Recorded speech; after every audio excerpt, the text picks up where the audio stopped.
I found out I'm not the father, but she sued me for child support. Love hearing wild Reddit stories? Subscribe for fresh tales every week? I never thought a simple DNA test would destroy my marriage, my family, and my sense of self. But there I was, holding the results in my trembling hands, staring at the words that would change everything. Probability of paternity, 0%. My daughter, the little girl I'd raised for 5 years, the one who called me daddy and looked just like her mother, wasn't mine. For years, I thought I had it all. A beautiful wife, a thriving career, and a daughter who was the light of my life. Sarah and I had been married for 7 years, and while things weren't perfect, I thought we were happy. Emma, our daughter, was my pride and joy. I was there for her first steps, her first words, her first day of school. I read her bedtime stories, helped her with her homework, and cheered her on at soccer games. She was my world. But then, little things started to add up. It started with a comment from a coworker. "Emma's adorable," she said one day, looking at a photo on my desk. "But she doesn't look much like you, does she?" I laughed it off at the time, but the comment stuck with me. Over the next few months, I started noticing things I hadn't before. Emma didn't have my nose, my eyes, or even my hair color. She looked exactly like Sarah, but there was nothing of me in her. Then there were the whispers. Friends and family members would make offhand remarks about how different Emma looked from me. Even Sarah's mother once said, "She's the spitting image of Sarah at that age. Isn't it funny how genetics work?" Funny? Number suspicious? Absolutely. I tried to push the doubts aside, but they kept gnawing at me. Finally, I couldn't take it anymore. "Sarah," I said one night after Emma had gone to bed, "we need to talk." She looked up from her book, her expression calm. "About what?" "About Emma," I said, my voice trembling. I think we should get a DNA test." Sarah's face went pale. "What? Why would you even say that?" "Because she doesn't look like me," I said, my voice rising. "Because everyone keeps pointing it out. Because I need to know the truth." Sarah stared at me for a long moment, then sighed. "Fine. If it'll make you feel better, we'll do the test. But I'm telling you, you're being ridiculous." The test came back a week later. I'll never forget the moment I opened the envelope, my hands shaking as I read the results. Probability of paternity, 0%. I felt like the ground had been ripped out from under me. Emma wasn't mine. All those years, all those memories, all that love, it had all been a lie. I stormed into the living room where Sarah was sitting on the couch. "What the hell is this?" I shouted, throwing the results at her. She picked them up, her hands trembling as she read them. When she looked up at me, her eyes were filled with tears. "I'm sorry," she whispered. "I didn't know how to tell you." "You didn't know how to tell me," I repeated, my voice shaking with anger.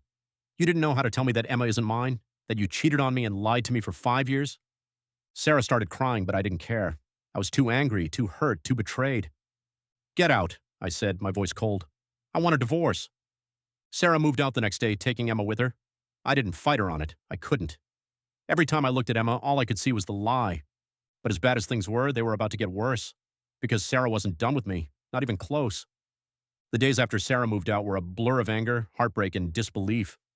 I couldn't wrap my head around the fact that the life I'd built, the family I'd loved, was a lie.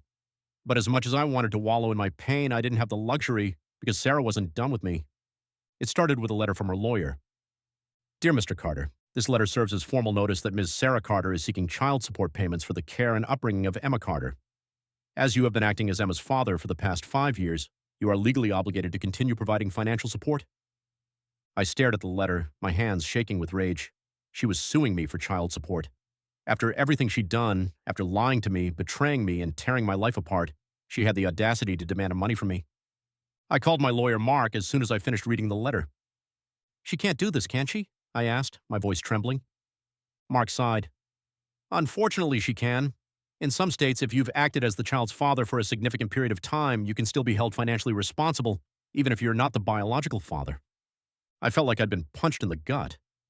"So what do I do?" "We fight it," Mark said, "but it's not going to be easy."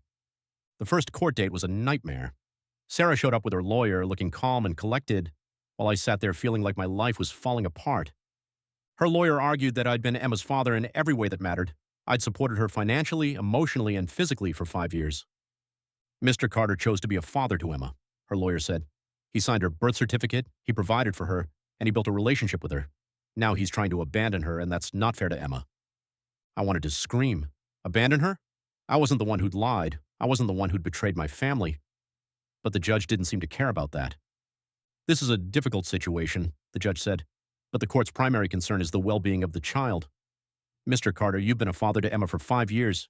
You can't just walk away from that responsibility. I felt like the walls were closing in. This couldn't be happening. The judge ordered me to pay temporary child support while the case was being decided. It wasn't a huge amount, but it was enough to make me feel like I was being punished for something I didn't do. Sarah didn't even look at me as we left the courtroom. She just walked out, her head held high, like she'd won some kind of victory. Over the next few months, my life became a never-ending cycle of court dates, legal fees, and sleepless nights. I tried to focus on work, but it was hard to concentrate when my life felt like it was falling apart. I also had to deal with the emotional fallout. Emma was still a part of my life, even if she wasn't biologically mine. I loved her, but every time I saw her, I was reminded of Sarah's betrayal. It was a mess, and I didn't know how to fix it. The legal battle with Sarah dragged on for months, each court date more draining than the last. I felt like I was trapped in a nightmare, forced to pay for a child who wasn't mine while the woman who'd betrayed me walked away unscathed. But I wasn't going to give up without a fight. The breakthrough came when Mark, my lawyer, suggested we go after the biological father. If we can find him, Mark said, we can argue that he's the one who should be paying child support, not you. It was a long shot, but it was the best chance I had. We hired a private investigator to track him down, and after weeks of digging, we finally got a name: Ryan. Ryan was an old coworker of Sarah's, someone she'd had a brief fling with before we got married. He had no idea he had a daughter, and when we confronted him, he was shocked and not exactly thrilled. I don't want anything to do with this, he said when we finally tracked him down. I didn't even know she was pregnant. Well, you're the father, I said, my voice cold, and you're going to take responsibility. With Ryan in the picture, the case took a dramatic turn. Mark argued that Ryan, not me, should be held financially responsible for Emma. Mr. Carter was deceived into believing he was Emma's father, Mark said. He acted in good faith, but the truth is that Ryan is the biological father. He's the one who should be paying child support. Sarah's lawyer fought back, arguing that I'd been Emma's father for 5 years and couldn't just walk away from that responsibility. But the judge wasn't having it. This is a highly unusual case, the judge said, but the facts are clear. Mr. Carter is not Emma's biological father, and he was deceived into believing he was. Mr. Ryan, as the biological father, is the one who should be held financially responsible. I felt a surge of relief as the judge ruled in my favor. Finally, justice was being served. Ryan was ordered to pay child support, and my obligations were terminated. It was a victory, but it didn't erase the pain of everything I'd been through. Sarah was furious, of course. She called me, screaming and crying, but I didn't care. She'd made her bed, and now she had to lie in it.